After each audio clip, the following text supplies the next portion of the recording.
Salut les amis, comment vous allez? C'est ce que vous allez très bien. Bienvenue sur Ronas Dev. Alors, dans cette formation, nous allons découvrir, comme c'est promis dans la précédente vidéo, et les animations. Je vous rappelle que ceux qui n'ont pas encore visualisé la précédente vidéo, dans la précédente, nous avons parlé de la propriété transform. Comment nous pouvons transformer nos éléments, translater nos éléments, déplacer nos éléments. Et ceux qui n'ont pas encore regardé la vidéo, allez regarder la vidéo.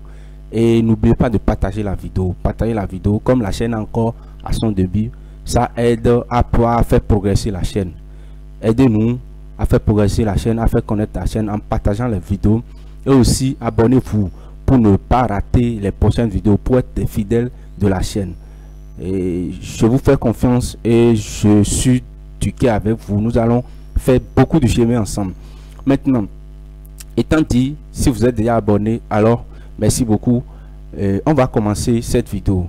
Nous allons parler des animations.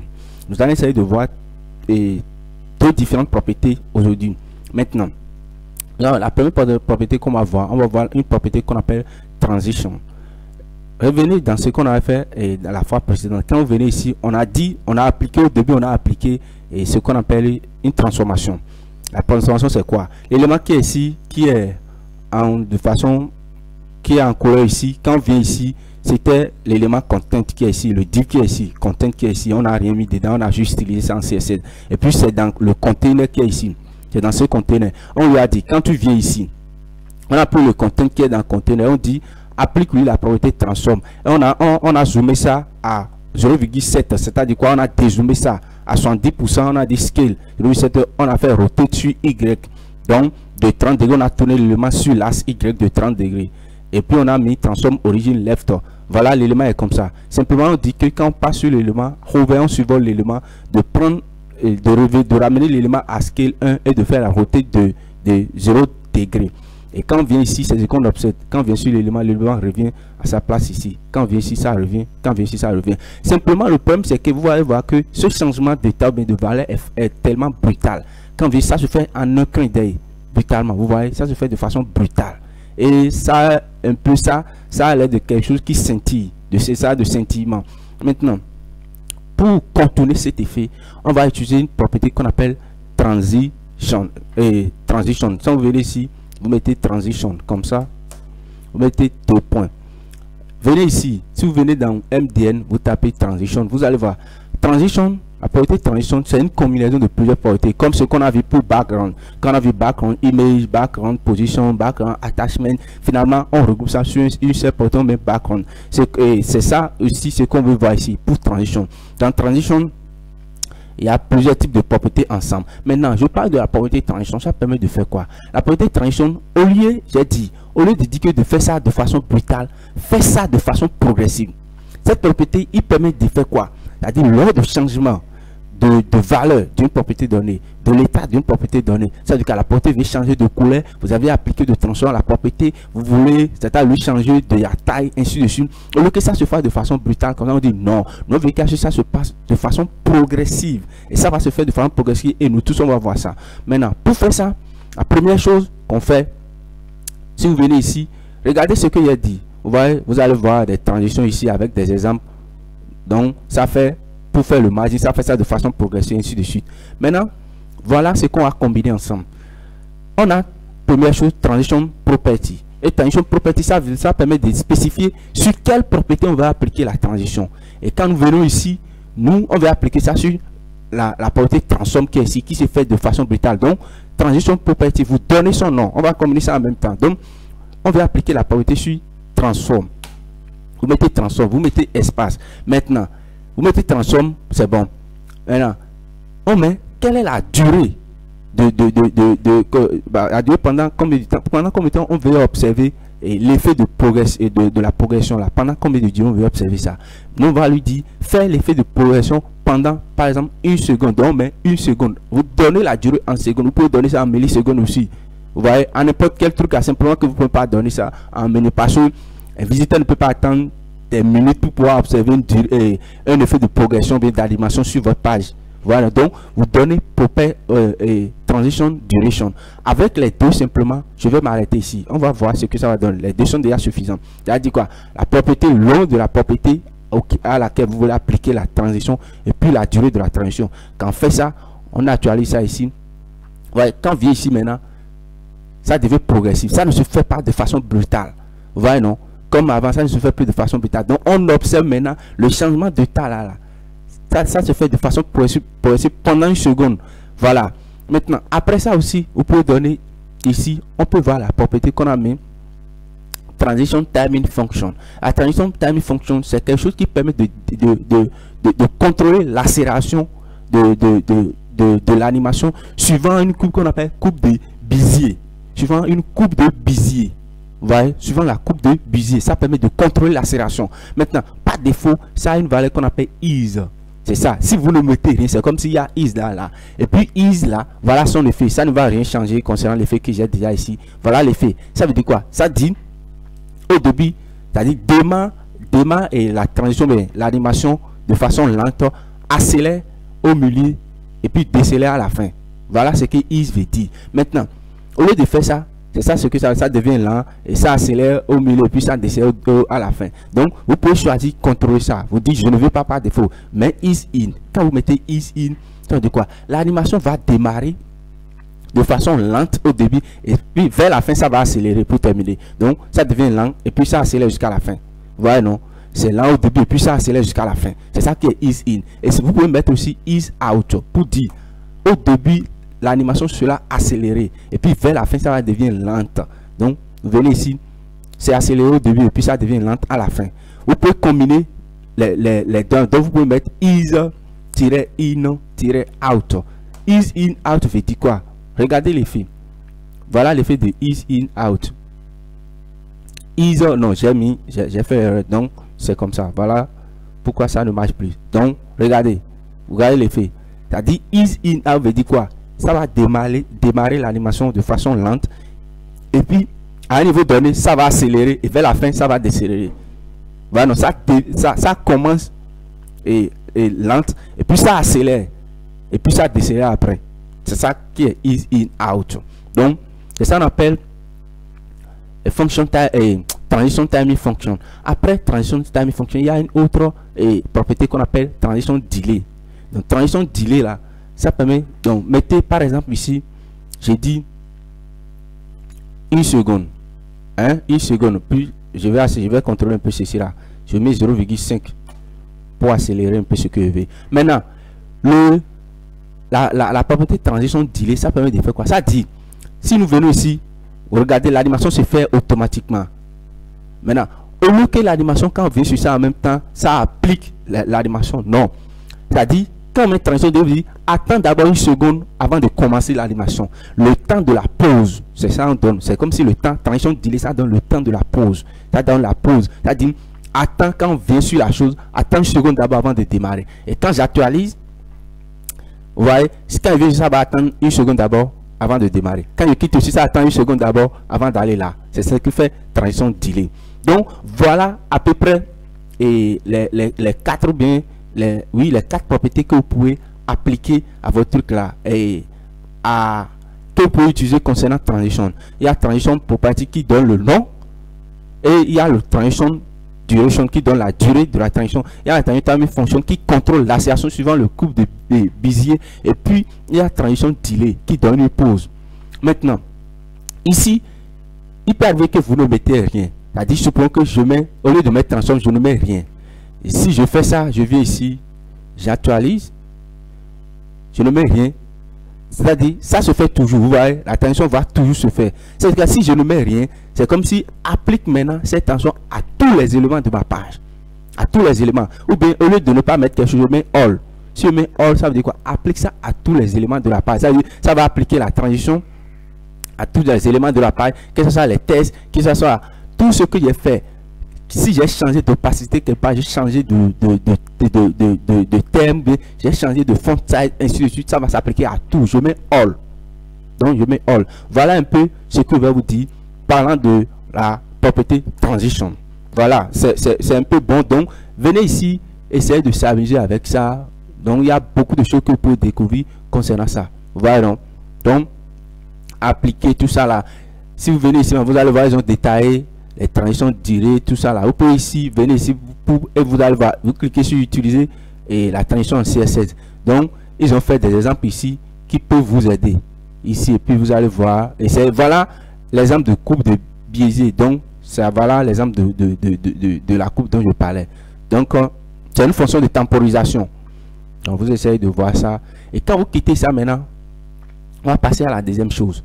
La deuxième chose à laquelle on va passer maintenant aux animations. On va cliquer sur utiliser les animations en CSS. Maintenant, on va parler d'une autre propriété qu'on appelle animation. La propriété, ça a pour nom animation. Voilà. Au lieu que j'anime quelque chose de ce genre, regardez ce qu'on va faire. Si vous voulez déterminer, si vous voulez utiliser la propriété animation, ça permet d'appliquer directement une animation à un élément donné. C'est-à-dire vous appliquez directement. Ici maintenant, on a appliqué une transition, c'est-à-dire l'animation sur le changement d'une propriété, sur une propriété donnée. Voilà, non? On a dit la propriété transform all. Sur une propriété donnée, on a appliqué l'animation sur une propriété donnée, c'est-à-dire la transition. Mais avec la propriété animation, vous allez appliquer directement l'animation à l'élément. Vous définissez un ensemble de propriétés ensemble. Quelque part un ensemble de propriétés, quelque part, excusez-moi pour la tautologie. Donc, vous définissez plutôt un ensemble de trucs là, ou bien un ensemble de propriétés quelque part. Vous appliquez l'ensemble de cette propriété maintenant à un élément donné. Paf. Vous comprenez? Pour que vous compreniez ce que je suis en train de faire, pour utiliser la propriété animation, qu'est-ce que vous faites? Vous venez en bas ici, on vient en bas ici. Vous mettez at, c'est-à-dire arrobase. Vous mettez at, vous mettez keyframes, comme ça. Keyframes. Vous donnez un nom à votre animation. Je peux donner n'importe quel nom. Donc je mets, par exemple, je mets boîte, une boîte, parce que je vais appliquer ça à une boîte ici. Vous pouvez donner n'importe quel nom. Si vous donnez le nom, vous mettez entre trucs là ici, et vous mettez vos accolades ici. Et maintenant, après l'accolade, maintenant, vous mettez le début de l'animation. Pour dire le début, on met from, c'est-à-dire 2, from 2. Donc vous mettez le début de l'animation, vous mettez maintenant accolade. Vous définissez l'ensemble de l'animation de propriété que vous voulez. Ici, je vais dire simplement que je vais utiliser toujours la propriété. Je dis transform. Je dis au début, applique-moi cette propriété transform. Et qu'est-ce que tu fais? Je veux que tu fasses translate. Pour moi, tu fais translate. Et tu déplaces l'élément sur l'axe Y. Et tu fais le translate là de 400 pixels donné. Si je mets 400 pixels, donc ça va quitter depuis 400 pixels le bar. Fais ça de 400 pixels ici. Maintenant, et je veux aussi que tu appliques une opacité à l'élément. Quand c'est à 400 pixels, tu déplaces l'élément au début. Tu déplaces l'élément de sa position jusqu'à 400 pixels de truc là. Et tu appliques opacity.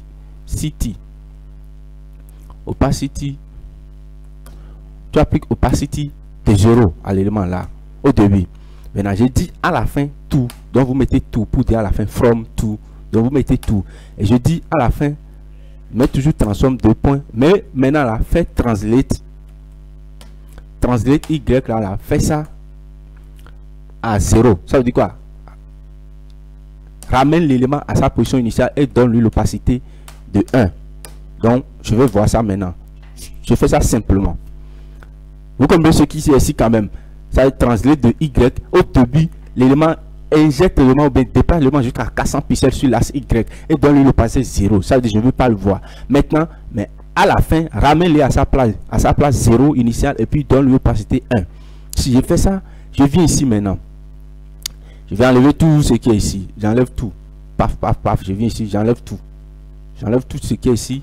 Maintenant, j'ai dit, sur ceci, parce qu'on a dit ça défini, il faut appliquer directement l'animation. Donc, on ne veut pas appliquer ça sur une propriété donnée. Donc, je fasse tous les transforms qui sont là. Et puis ici, maintenant, je mets animation. Comme ça, je mets animation pour dire animation. Je mets animation 2 points. Et quelle animation je veux? C'est l'animation qui est définie boîte. Je donne le nom de l'animation. Maintenant, si je finis de donner le nom, j'applique les autres propriétés avant que j'applique à transition. Donc, ici maintenant, je donne ici. Je donne le nom, ça veut dire animation name. Si vous venez ici maintenant, vous allez voir. Quand on vient ici, d'abord, on a d'abord animation name. Animation name, bon, c'est ici, animation name. Donc, vous permet de donner le nom de la page. Après, maintenant, je vais donner la durée. Donc, on appelle ça animation duration. Donc, je dis, applique ça pendant 1 seconde. Je vais m'arrêter ici simplement d'abord. Si on vient ici, regardez l'effet. Quand on actualise, paf, vous voyez, paf, l'élément quitte cassant. Ça quitte cassant, puis celle ici, avec, et vous allez voir que l'élément n'était pas trop visible. L'opacité était très faible, à 0 degré. Et puis ça augmente progressivement jusqu'à ce que ça atteint ce niveau. Ça ramène l'élément ici. Voilà ce que ça fait. Paf, vous voyez, voilà ce que ça fait. Maintenant, après ça, il y a une autre propriété. Vous pouvez aussi utiliser maintenant Animation Timing Function. Animation Timing Function. C'est ici comme Transition Timing Function. Donc, vous utilisez Animation Timing Function. Et la fonction ici, moi, je vais is. Je veux que ça soit, comment on dit, je veux is in. Je veux is in. Donc, is in veut dire soit là au début et puis accélérer à la fin. Donc, je mets is in. Si je mets is in, ça sera là au début et puis ça va accélérer à la fin. Vous voyez, là et puis ça accélère. L'effet est très bien observé ici maintenant. C'est là au début et puis ça accélère à la fin. Si je mets par exemple ici 2 secondes ici maintenant, vous allez voir très bien ce que je suis en train de dire. Donc, on actualise, c'est là au début et puis ça accélère à la fin. Paf. Voilà ce que is in fait. Maintenant, je finis avec ça. Je peux donner encore une autre propriété. Si vous venez ici, vous allez voir. Il y a une autre propriété qu'on appelle transition delay. Je peux donner aussi transition delay. Et je dis transition, ici ça devient animation delay. Delay plutôt pas, nous sommes sur animation. Donc je donne animation delay. Vous savez ce que ça fait? Ça donne une pause. Donc je dis attends d'abord 1 seconde, par exemple, avant de lancer. Donc quand j'actualise, ça va attendre 1 seconde d'abord. Je vais actualiser. Vous voyez? Donc quand j'actualise, ça fait 1 seconde d'abord, paf, avant de venir là. Donc quand j'actualise, au début c'est ici. Et ça attend 1 seconde d'abord avant de se ramener ici. Paf. Au début, c'est ici, ça attend 1 seconde d'abord avant de venir ici. Donc voilà, et animation delay. Après animation delay, je peux encore appliquer une autre propriété. La propriété, on appelle ça animation direction. Ça veut dire la direction de l'animation. Ici, l'animation se fait du bas vers le haut. Je peux changer ça. Je peux dire faire maintenant du haut vers le bas. Vous voyez, du haut vers le bas. Et pour dire ça, je vais inverser simplement le sens de l'animation. Pour l'animation, je dis reverse, simplement ça veut dire reverse en français, hein, si en littéralement quand même. Donc quand ici j'actualise, au lieu que l'animation se fasse, vous voyez maintenant, donc l'animation ne se fait plus du début du bas vers le haut, mais ça se fait maintenant du haut vers le bas. Regardez, vous voyez, donc ça a inversé tout ce qu'il y a défini là-bas. C'est comme si ça fait simplement le contraire de ceci, de ça là. Voilà, donc ça fait simplement le contraire. Ça commence à partir d'ici, mais ça se termine ici. Voilà l'effet de reverse. Maintenant, si je ne veux pas utiliser reverse, je peux dire alternative. Si je mets alternative, donc je dis alternate plutôt. Excusez-moi, c'est pas alternative. Alternate. Si je mets alternate, regardez l'effet. Vous voyez? Je vais même enlever delay là pour que vous puissiez voir ce que je veux très bien. Et je vais ramener ici à même 0,5 secondes. Là, ça va être rapide, vous allez voir. L'effet de, regardez, alternate. Donc, non, oui, je suis sur animation delay. Oui, je mets alternate. Si je mets alternate, je pense que je n'ai pas mal écrit ça. Alternate. Oui. Normalement, si je fais ça, ok, oui, il y a trop d'espace ici. Je viens ici, sinon ça n'a pas donné ce que je vais observer. Donc, normalement, ça doit être alternative. De façon, ça doit se faire de façon alternative. Si je mets alternate, voilà, je mets alternate, ça doit se faire de façon alternative. On va essayer de voir. Alternate. Si je n'écris pas ça mal, hein. Donc je viens ici, j'actualise. Non, je n'observe pas ce que je veux. Qu'est-ce qui cloche là? Qu'est-ce qui cloche? Ok, je vois. Ici, j'ai dit que l'animation se fasse de manière alternative. Pour que ça se fasse de la manière alternative, il faut que l'animation soit répétée. Ici, l'animation se fait simplement une seule fois. Donc, quand ça se fait une seule fois, comment ça va? Ça sera alternative. Vous voyez, non, il n'y a pas plusieurs types d'animation. Donc, pour ça, avant d'utiliser alternate, on a utilisé reverse tout à l'heure, ça a fonctionné. Avant d'utiliser alternate, parce que c'est pourquoi je suis en train de dire pourquoi ça ne marche pas. Avant d'utiliser alternate là, il faut ajouter d'abord une propriété. Il y a une autre propriété d'abord qu'il faut ajouter. Et la propriété, c'est c'est comment on appelle ça? C'est animation iteration count. Ça va compter l'itération, ça veut dire le nombre de fois que l'animation va être répétée. Animation, voilà la propriété. Animation iteration count. Et ça permet de déterminer le nombre de fois que l'animation doit être répétée. Supposons que je veux que l'animation se répète une fois. Je mets une fois ici. Paf. Et puis ça se répète une fois. On s'en fout. Si je mets deux fois, regardez l'effet de deux fois. Je mets deux fois. Non, je mets deux fois d'abord avant de mettre trois fois. Je mets deux fois. Voilà. Vous voyez? Alternate qui est ici maintenant a fonctionné.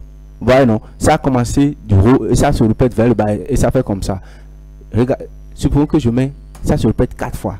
Et puis j'augmente ici à. Je fais une seconde par exemple. Et puis alternate là, ça fonctionne. Ça fait comme ça, oui. Donc l'animation maintenant est alternative. Voilà l'effet d'alternate. Si je ne mets pas alternate, ça va se répéter 4 fois simplement, mais toujours du même sens. Ça revient ici, vous voyez, du même sens. Du même sens. Mais si je mets alternate ici maintenant, si je mets alternate, et puis, paf, l'animation maintenant, soit ça va être alternative. Vous voyez, voilà l'effet d'alternate. Maintenant, pour iteration count là, au lieu de mettre une valeur, c'est-à-dire une valeur brute comme ça, je peux utiliser encore d'autres propriétés. Par exemple, je peux dire infinite. J'ai dit, il faut te répéter de manière infinie. Donc, je mets infinite. Si je fais ça, l'animation se répète maintenant à l'infini. Vous voyez? Donc, voilà ce que fait animation iteration count. Donc, ça se répète de manière infinie. Je mets simplement infinite et ça va se répéter de manière infinie. Voilà ça. Encore, je vais voir encore une autre propriété. Parce que les propriétés sont beaucoup. Hein, donc, on va voir animation file mode. Animation et file mode, ça permet de dire simplement quelle valeur doit être appliquée aux propriétés avant et après l'exécution de l'animation. C'est-à-dire quoi? Ça permet d'indiquer une fois l'animation terminée, quelle valeur il doit prendre à la fin.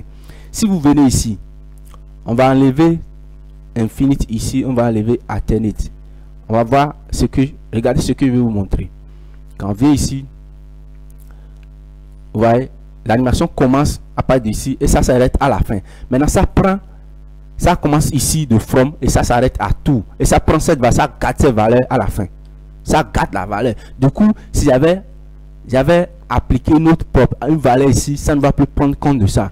Supposons que je mettais ici opacity. Je mettais ici, par exemple, 0. Supposons, j'avais mis 0, pas 0. Normalement, à la fin de l'animation, il doit avoir, l'élément ne doit plus être visible ici, il doit avoir opacité 0. Mais est-ce qu'on va voir, est-ce que ça va faire ça? Donc, ça ne garde pas défaut l'opacité qui est ici. Mais moi, je peux contrôler ça. Je peux dire non. Moi, je veux qu'à la fin, ça prenne cette valeur donnée. L'état que ça doit garder à la fin, c'est moi qui définis ça.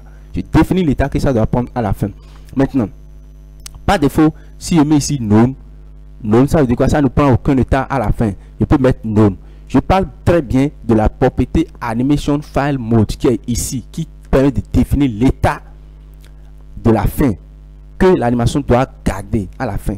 Ici, je peux dire à la fin ne garde plus de point. Je mets non. Si je mets non, ça veut dire c'est la valeur par défaut qui prend opacity qui est ici. La valeur par défaut, opacity 2.0. Je vais même mettre là. Si je mets non ici, j'actualise. Ça prend toujours, c'est la valeur à la fin, c'est la valeur par défaut, ça si je ne mets rien ici. Mais au lieu de faire ça, j'écris forward. Donc je mets forward. Donc, je mets forward comme ça. Si je mets forward, je vais voir ce que ça va donner. J'actualise. Paf, vous voyez, au lieu que ça garde, si j'avais pas mis forward, voilà ce que ça fait. Ça prend le parti qui est défini à la fin, ça reprend l'état initial de la chose. Maintenant, regardez si j'ai mis forward maintenant. J'ai mis forward. Ça garde cette propriété à la fin. Je l'ai forcé à garder maintenant l'état de 100% qui est l'état tout. L'état qui est ici à la fin. Je l'ai forcé de prendre ça. Et dit à la fin, ne prends plus la valeur par défaut, mais prends-moi cette propriété de fin de l'animation qui est définie. Donc, j'ai mis forward. Vous savez, quand vous voulez regarder le film maintenant, vous utilisez votre en tout cas, appareil DVD, tout ça là. Et vous voulez faire du truc, vous utilisez, quand vous commencez par avancer. Et la vidéo, ça écrit forward en anglais. Ça veut dire quoi? Garde ça de la fin. La fin qui est ici. Maintenant, au lieu de dire forward, je peux dire backward. Si je mets backward ici, je peux mettre backwards. Donc je mets back comme ça. Backwards, S. Et si je mets backwards, on va essayer de voir l'effet que ça va donner. Donc, backward. Donc si je mets backward maintenant, et je vais changer l'opacité qui est ici à 1 là pour que je puisse voir. Normalement, si je le mets, ça devrait prendre cette opacité 1 là. Ou bien je vais prendre 0,5. Normalement, ça devrait prendre ça. Mais si je mets backward, je vais voir si ça va prendre les 0,5 d'opacité. Vous voyez? Donc, voilà ce que ça prend à la fin. Mais ici maintenant, il semble que je viens.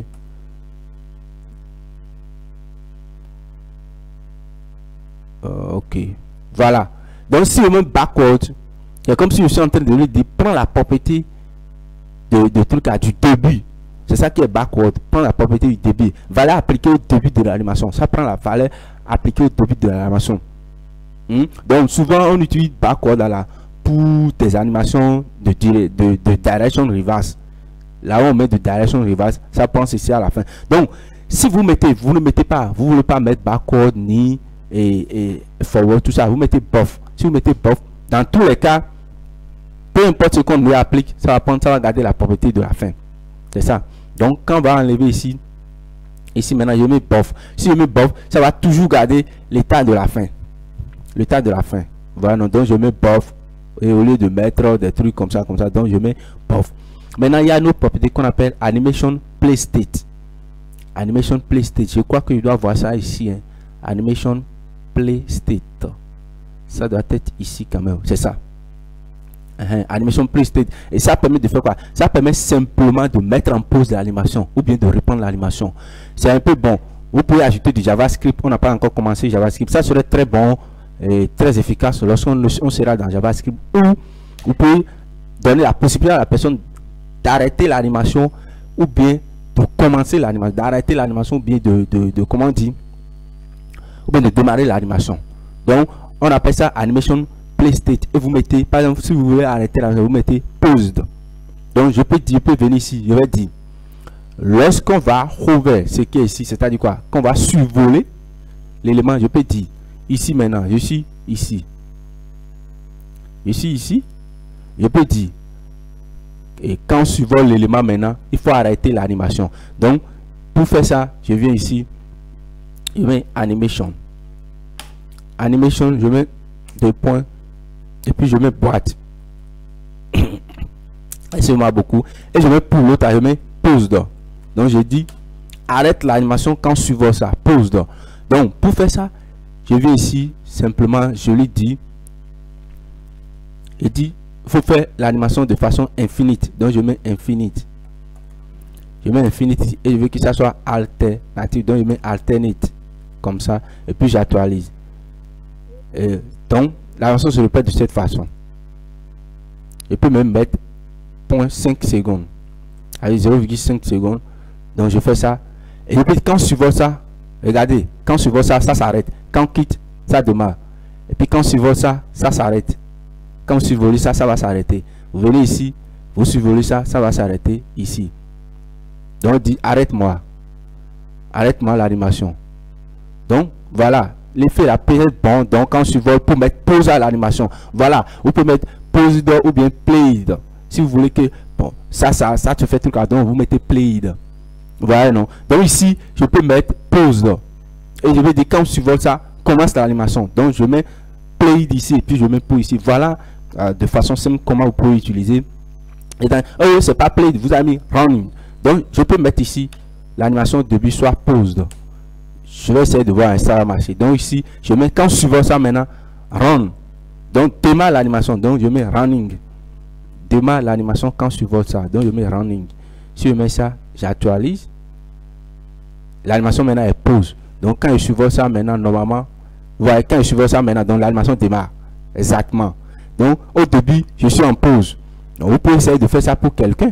Donc, vous êtes en pause et vous dites à la personne, cliquez ici pour animer l'animation. Et quand la personne clique, l'animation démarre.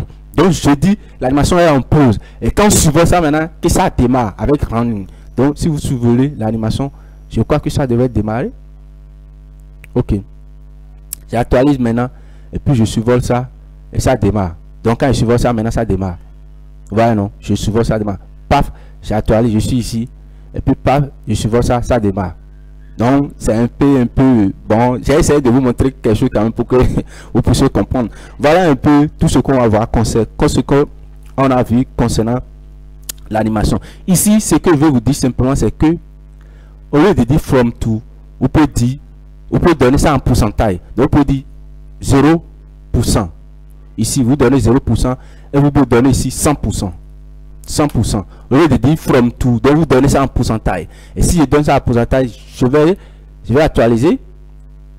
Et puis quand je vais survoler ça, vous voyez, donc ça démarre exactement lorsque j'ai mis from to. Ça démarre comme si j'ai mis from to, donc je mets 0%. Ce qui est bon pour le pourcentage, je peux définir l'animation à chaque étape. Je peux dire à 0% soit comme ça. Et puis je dis à 50% soit comme ça. Et puis je reviens ici, je dis à 100%. Reviens à cette étape. Je peux dire à 100%, je veux ça, et puis avec opacité de 0,7 et puis opacité de 0,7 et puis je lui dis ici simplement de venir à 200 pixels avec cette étape là et de venir à 0 avec ça. Et puis si je fais ça maintenant, j'actualise, maintenant je suis comme ça, je survole ça. Donc ça démarre, vous voyez, non? Donc vous voyez ce qu'il fait que ça maintenant déjà défini 0%. Je peux définir même 0%, 10%, 30% et je donne les étapes à chaque étape. Je donne la probabilité que je veux. Voilà, on peut combiner ça aussi de cette façon. Et puis grosso modo, voilà ce que je vais vous montrer concernant transition et puis animation. C'est que la question que vous allez me poser maintenant, que vous serez en train de poser sur maintenant, c'est que maintenant il a montré animation et puis il a montré transition. Quand est-ce qu'on va utiliser animation? Quand tu vas utiliser transition? Vous pouvez poser cette question. Et puis la réponse que j'ai simplement à vous donner, c'est que ça dépend de la situation, de ce que vous voulez.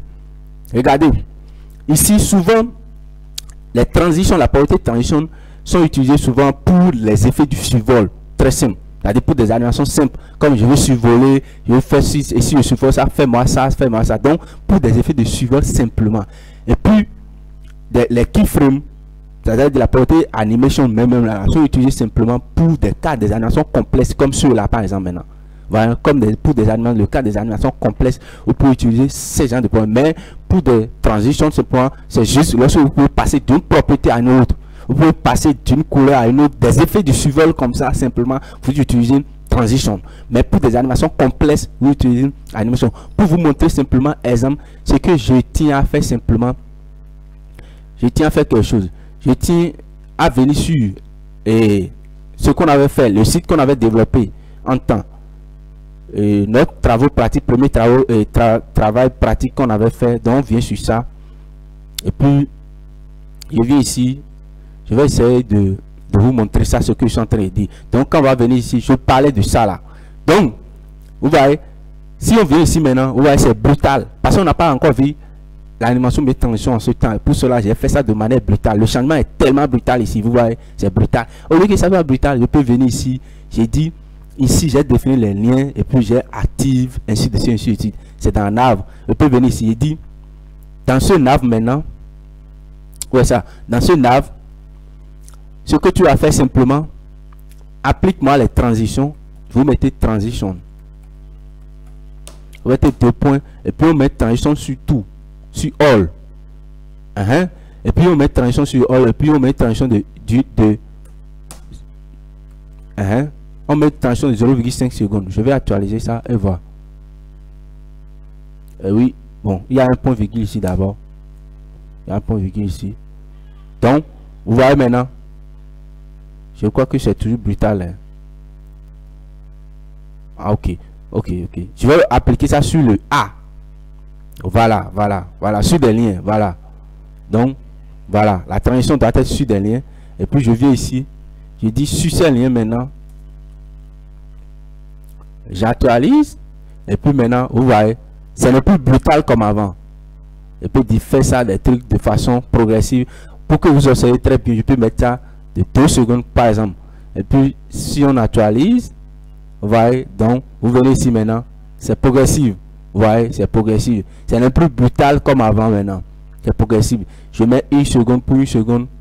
Vous allez voir. Je mets 1 seconde. Paf. tout est progressif maintenant. Ça anime, c'est le plus brutal comme avant. Voilà, non, c'est le plus brutal. Donc, voilà un peu dans quel camp on peut utiliser ça. Donc, par exemple, pour ce genre de choses où les animations se font progressivement, donc vous appliquez ça à ça, et je crois que ça va marcher très bien. Ça va marcher très bien. Donc, voilà ce que je peux vous dire concernant ça. Après, les animations, bien, les transitions sont très fortes lorsqu'on va introduire le JavaScript. Quand vous allez utiliser avec de JavaScript maintenant, c'est très bien. Et puis, c'est efficace. Voilà, c'est efficace.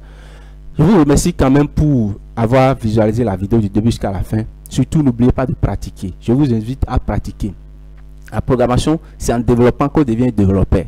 Comme en forgeant, on devient forgeron, c'est de la même manière. Si vous ne développez pas, vous n'allez pas devenir développeur. Vous allez rester là pendant longtemps à survoler des trucs, à faire, à regarder, à lire des trucs pendant du temps, mais vous n'allez jamais devenir un développeur. Pratiquez automatiquement. Vous allez voir que vous allez évoluer et très rapidement vous allez commencer par faire des grandes choses.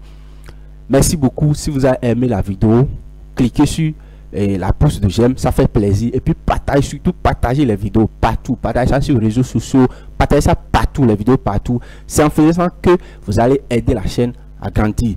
Et nous avons du chemin ensemble. Merci beaucoup et n'oubliez pas, développez-vous très bien. Bye.